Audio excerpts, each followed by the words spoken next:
Gamarjoba, and welcome to the History of Sakartvelo, Georgia. I'm your host, Roberto, and this is Episode 6, Pharnavaz I, King of Iberia. It's so great to be back to the narrative, even though I enjoyed our literary break. In today's episode, we will finally come across our first mostly historical figure in Farnavas, the first king of Iberia. This episode will be divided into two segments. We will begin with covering the actual historical content that we do know about the time of Farnavas' rule up until his death, and then we'll cover what the Georgian chronicles, the Kartlis Tskhovreba, or the Life of Kartlis, says, from the mythological origin of Iberia all the way to the life of Farnavas. The Kartlis Tskhovreba is probably the best source we will have regarding what our new Iberian rulers do throughout history, but we will need to take it with a major grain of salt. As you know, most chronicles of the medieval era are not the most accurate thing. You will see why rather soon. Last time, in episode 5, we discussed the rule of the Achaemenids within Georgia and ended with Xenophon's march through the Caucasus and his experiences while he was there. And then, there was nothing. We experience a near 70-year gap in our sources up until the arrival of Alexander the Great into Asia Minor and Persia. Now, let us begin. After Xenophon made his way through the Black Sea region, several of the Proto-Georgian tribes in the area, such as the Tibal and Mushki, migrated to eastern Georgia. While there, they merged with the local tribes in the area and formed what we recognize today as the Georgian people. The Greeks began calling these people the Iberoi, or as we know them, the Iberians. David Marshall Lang writes in The Georgians that the name Iberoi could possibly come from the name of the Tibal tribe, also called the Tibareni, which got mangled in translation into the word Iber. The Mushki also made their mark on the land and gave their name to the chief city of ancient Iberia, Miteschieta. They also made their mark by introducing the Hittite pantheon to the region, which included gods such as Armazi, Lord of the Moon, and Zadin, the god of fruitfulness. Now, let us transition over to the historical point where we last left our narrative. The year is currently 331 BC. Alexander's victory over the Persians has caused all previously existing political structures throughout Asia Minor to collapse. Many different satraps not directly under Alexander's control experienced a breath of freedom and independence. What was then called Iberia was not one of these, and furthermore, our sources differ wildly on whom he placed in charge of the region. The Kartlis Tskhovreba states that he placed a blood relative by the name of Azon as king of Iberia. The Armenian sources state that he placed Mithridates, father of Mithridates I, king of Pontus, as the satrap of Iberia, who later came into conflict with the Caucasian Albanians. And there is also another source that says that instead of having Greeks rule, it was the Georgians from Klarjeti and Tau regions who instead came, took over, and controlled central Iberia. I absolutely love this. We finally have some sources, and they can't even agree on what they want to make fact. I guess this is punishment for complaining about a lack of sources. In contrast to the apparently controversial region of Iberia, the Macedonians did manage to install the preferred ruler in the Caucasus. If we go by the Kartlis Tskhovreba, Azon was a ruler of Miteschieta in this time period. However, in the early 3rd century BC, the ruling dynasty of the cities of Armazi and Miteschieta established Farnavas' rule and power over the other Iberian chiefs. This man was considered a descendant from the progenitor of the Georgians and the founder of Miteschieta, Miteschiatos, and the grandson of Noah, Targamos. Yes, that Noah from the Old Testament. We will soon discuss Farnavas' origins and his overthrow of Azon, as this piece of information tends to be seen more mythical than fact. This man also expelled the Macedonians from the region of Georgia, leaving him as the most powerful ruler in Transcaucasia. His name is Farnavas, the first Georgian king of Iberia. His efforts to rule over Georgia brought it several chiefdoms under his rule, and he even brought the land of King Aedes, Kolkis Egrisi, under his control as a vassal, thus making the Eastern Georgians the most powerful state in the region. It's quite funny, because Igrisi is much older than Kartli, but due to a series of unfortunate events and its proximity to the sea, Igrisi had been unable to retain its independence from neither the Achaemenids, Hellenic Pontus, Rome, nor Byzantium, all while Kartli enjoyed growth, expansion, and near-perfect independence. King Farnavas, for his part, played his hand well by keeping the Seleucids as his suzerain, who permitted Iberian independence as long as he paid them their dues. He also enjoyed an almost biblically long reign of 65 years. Beyond that 65-year reign is where we run into the show's perpetual companion, missing, unreliable, and/or contradictory sources. The Kartlis Tskhovreba does not mention the specific time period when Farnavas ruled, how he became king, or when King Antiochus adopted him as a son. For that matter, we also don't know which King Antiochus this was supposed to be, since there are a few people named that. As for what we do know regarding Farnavas' life and reign, many scholars like to say that he ruled from 299 to 234 BC. Others say that he ruled from 284 to 219 BC, which would put Farnavas' rule during the time of the co-kingship between Seleucus I Nicator and Antiochus I Soter. I've done my due diligence by explaining the nuance behind it, so I'm leaving it up to you to keep that in mind. Most sources say 299 to 234 BC, so to make things easy, we're calling that the period of his rule. So difficult, I know, blame the sources. Farnavas was a rather busy man during his 65 years on the throne. The Kartlis Tskhovreba credits him with promoting literacy in the region and even creating the Georgian language and script, although some sources do say that this was probably a form of Aramaic, instead of an early version of the Georgian script we see today. He also set the standard for the Georgian social hierarchy, with the royal family at top, followed by the Eristavebi, or military nobility, the pagan priesthood, the yeomen, and at the bottom, slaves. He also consolidated all the separate tribes into a larger, singular ethnic identity. In other words, he is the man who brought the Georgians together through standardization of language and social organization. He's also credited with introducing a military administrative organization into his kingdom, which marks the beginning of a feudal system. To help run his system, he appointed Eristavebi, or dukes, to each Sairistavo, duchy, inside his kingdom. He had 7 to 8 Sairistavo, depending on the sources. Sometimes the 8th one is a vassal state, or a state under his direct control. Want to guess which one? Why yes, it is Kolkis Igrisi. The Eristavi of this region is a man named Kuji of Kolkis. We'll get more into Kuji and the relationship he shared with Farnavas, but the important thing right now is that Kuji ruled over Kolkis, helped Farnavas fight the Greeks, and then married Farnavas' sister. Kartli, the main territory which held the capital city of Mitisketa within it, was not considered a Sairistavo, but was instead called a Saspaspeto, and was under the purview of a Spaspeti, or a governor-general/high constable that was of the royal blood and was subordinate only to the king. This was caused quite a lot of confusion later in history, as it creates the impression of a diarchy in Iberia.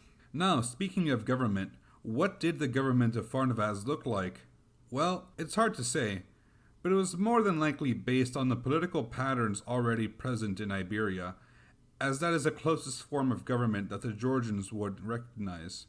Farnavas was half Iranian himself, so he would naturally have modeled it after the government of his Persian forebears. In terms of religion, Farnavas erected a statue of the moon god Armaz on Kartli, which was then renamed to Armazi, and gave the Georgians a unified religion that didn't force them to drop prior beliefs. That's pretty much all we know. Farnavas himself reflects the multi-ethnic nature of his kingdom, and being half Iranian as previously mentioned, married a Zurdzuk, which could be a Chechen or Ossetian woman, and gave his daughter in marriage to an Ossetian. These alliances would bring only joy for future Iberian kings, as they could use their influence on the nomads and highlanders, there can only be one, who resided north of the Caucasus and could choose to either bar them or let them through the Dario Gorge to attack their neighbors. Finally, as we mentioned, Farnavas' reign finished in 234 BC, and he was succeeded by his son Saurmag. Saurmag's story will be for another time, So let's talk about the origins of Georgia and Farnavas' rise to power.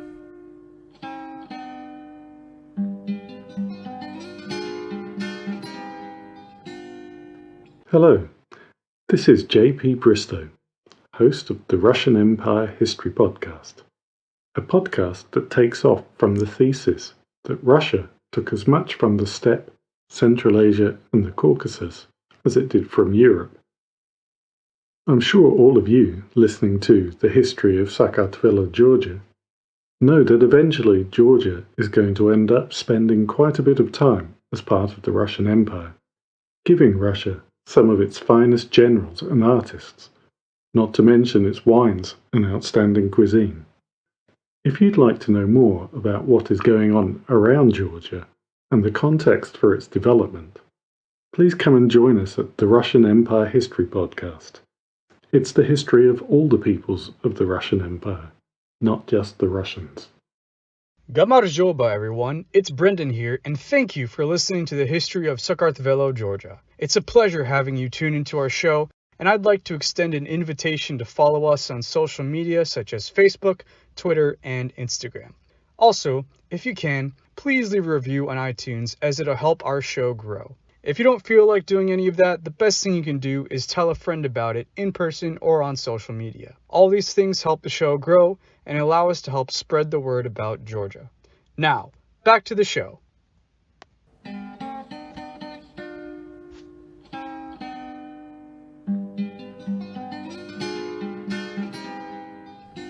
The legend of the founding of Georgia begins with Targamos, the descendant of the biblical Noah and ultimate ancestor of the Armenians, Kartvels, and all other Caucasian peoples. The story goes that after the fall of the Tower of Babel, which in the Bible caused all the languages of the world to diverge from each other, Targamos and his tribe settled down in the lands of Ararat and Massis, which no man could reach.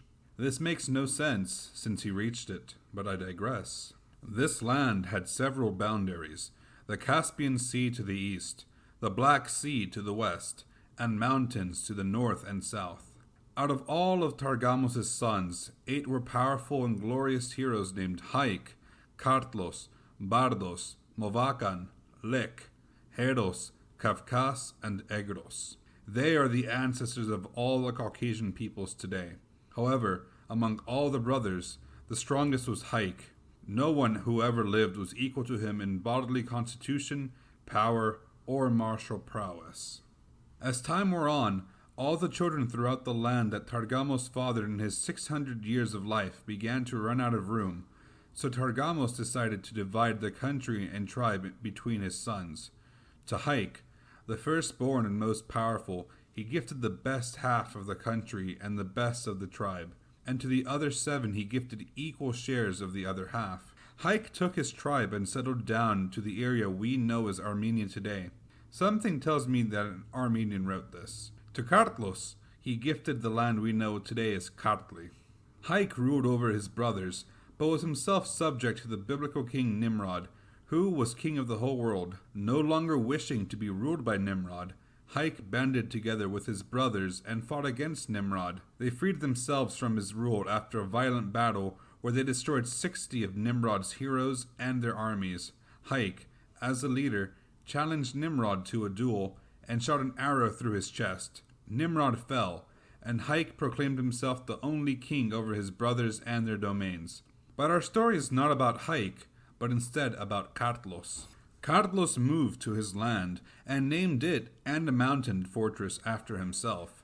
There, on the mountain, he erected a statue to the moon god Armaz and built the Samshvilde and Hunani fortresses. He lived a long life, and his descendants spread across the land. Among his sons, Meteskhietos excelled above them all. When Kartlos died, he was buried on top of Mount Kartli, and Kartlos' unnamed widow built Dedatsiche and Bostankalaki, which is now known as the city of Rustavi.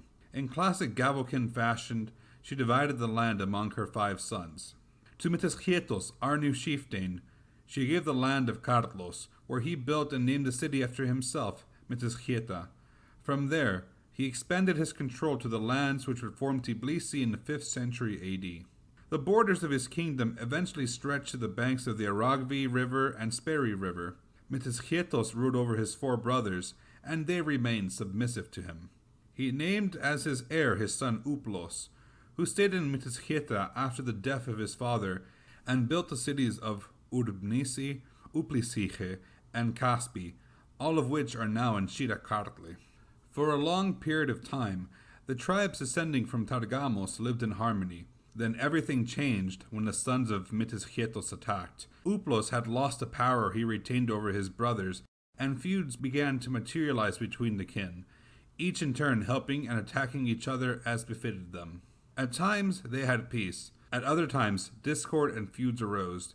Only the Mamasachlisis, or village father, of Mitizhieta could maintain a ceasefire between the bickering factions, and yes, Mama in Georgian is father. There's another Georgian word for you to learn, buckaroos. The Mamasachlisis in Mitizhieta was known to be the peacemaker among all the hostile tribes, and in matters relating to the Kartlosids was judge. Because Mitizhieta towered above all the other cities in Kartli, it was known as the capital. However, because of these feuds, the true Christian faith had been forgotten by the descendants of Noah, and they began worshipping the sun, moon, and 5 stars. Around this time, the events from episode 3 to 5 occur, so I'm skipping that recap. Now, the moment you have all been waiting for. We come to the arrival of Alexander the Great. This is the perfect time to remind you that the historical accuracy in the Kartlis Tskhovreba is not the best, especially concerning this segment with Alexander. This whole segment involving Alexander is most likely mythical. If you want more information about Alexander that's factual, please head over to the Hellenistic Age podcast after this episode. They do great work, and I'm a huge fan myself. Alexander, according to the Georgians, managed to conquer the 4 ends of the world, and came to Kartli to complete his expansion. Upon his arrival, he observed that the Georgian pagan faith was the most abominable compared to all the other people he has met, since the Georgians ignored blood relationships and ate every living thing. I would say more about this, but the authors of the Kartlis Tskhovreba state that it would be indecent to keep learning about the pagans, so all information about pre-Alexandrian religion is cut off there. Alexander camped along the Mitkvari River and was in complete astonishment at the behavior of the Kipchaks and the Bunturks. He decided that they must be destroyed, but ran into difficulties as their fortresses proved too strong, and their towns too powerful. He came into Shira Kartli and came upon the strong city fortresses of Uplisiche, Caspi, Urbnisi, Rustavi, and the great city of Mitizhieta. In all these cities, Alexander faced a tough, warlike people, ready to fight to the end. He divided his forces and sent them forth to conquer, while he remained at Mitizhieta. For 6 months he laid siege to and eventually conquered all these cities, but soon the Bunturks turned treasonous, and Alexander laid siege to and fought them for 11 months.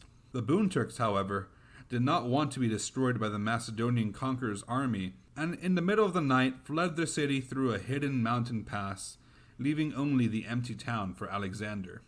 During this whole period, Alexander managed to conquer the Kartli region and destroyed any tribes who were not from the local area, leaving only those descended from Kartlos. As overlord of the Kartli, he placed a patrician named Azon, a kinsman of his from Macedonia, as the Aristavi of Kartli, and left with him 100,000 Macedonian troops. Alexander told Azon to pretend like he worshipped the Georgian gods of the sun, moon, and 5 stars, but to steer the people to serve God in this fashion. And here I will say my favorite quote from the Kartlis Tskhovreba so far. Alexander ordered Azon to stick to worshipping the sun and the moon and 5 stars, so that everybody would serve God, the invisible creator of everything, because there was no prophet at the time, a teacher of the true faith who could teach and expose the heathens. Alexander himself invented this faith. During his reign, he gave his faith to the whole world. After that, Alexander left. I should explain here that the authors of the Kartlis Tskhovreba were monks, and were anachronistically attributing a religion that did not exist yet to Alexander the Great, just because they were huge Alexander fanboys. Azon, upon taking power within Mitizhieta, razed the walls to the ground, but left 4 fortresses along the borders of Kartli. One was on the Armazi, one on the edge of the town of Armazi, one on the mountain that rises over Mitizchieta, and one was to the west of Mitizchieta on the Mitkvari River. Placing his troops at these fortresses, he razed the walls of all the towns within Kartli and occupied the frontiers of Kartli. He conquered Kartlis Tskhovreba and made tributaries of the Ossetians, Leks, and Khazars. Azan broke away from Alexander's wish to profess the true faith to the Georgians soon after Alexander's death, and began worshipping idols. He created 2 idols of silver, that of Gatsi and Game, who, according to Georgi Melikishvili, may have been the god of all mysteries. But we honestly don't know much about them. He became subservient to Byzantios, king of the Greeks, who also may have just been Mithridates I of Pontus or Cassander, or a mythical founder of the city of Byzantium. Once again, we don't know. Azan was not a well-loved ruler, and is described to be an ill-tempered, bloodthirsty man. He issued a decree which ordered his army to execute every Georgian on whom they found any weapons. His soldiers listened and carried this out effectively. The Macedonian soldiers looked for any Georgian men that were well-built and of a mature age and immediately executed them. This brought great sorrow on the denizens of Kartli, but Azan's bloodthirst did not end there. When the death of Georgians began to bore him, he proceeded to torment and kill his own Macedonian soldiers for his pleasure. Who would the Lord send to remove this tyrant from power and bring peace to the land? Why, Pharnavaz, of course. Pharnavaz was born and grew up at Mitizchieta. Kartlian by birth, he was a kinsman of Uplos, son of Mitizchietos, and the nephew of the Mamasachlisi of Mitizchieta, Samar. His mother was a Persian from Isfahan. See how having the origin story of the region is helpful?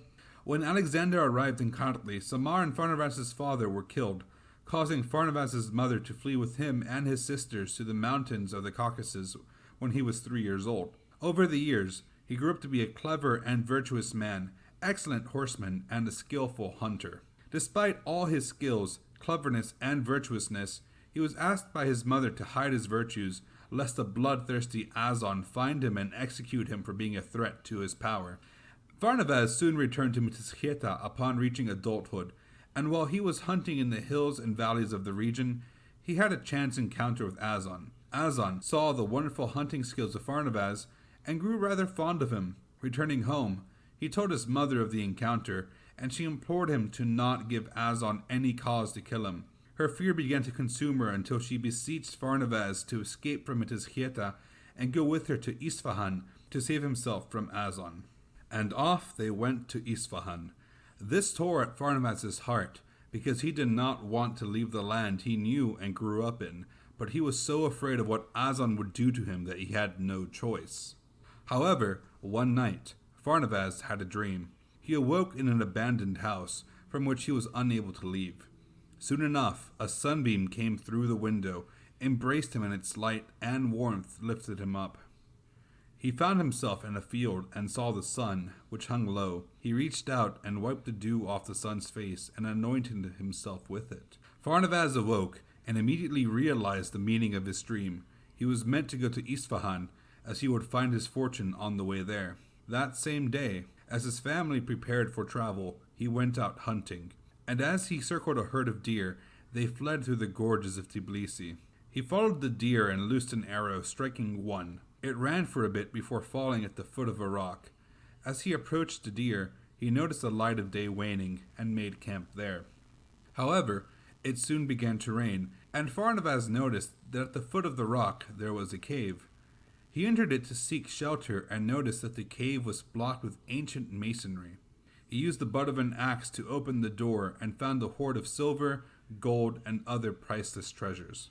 Joy filled Pharnavas' heart, and at that moment he recalled his dream and decided he didn't need to flee his homeland.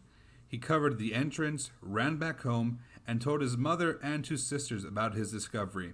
That night, the 4 of them set out with donkeys carrying different vessels for storage. They took part of the treasure and buried it in a more convenient place near their home, and repeated this until all the treasure was hidden. Pharnavas, using this newfound opportunity, sent one of his slaves to meet with Kuji of Kartlis Tskhovreba and informed Kuji of his name, lineage, and newfound wealth. The message stated that if they came together as brothers and used the treasure, they could rise against Azon.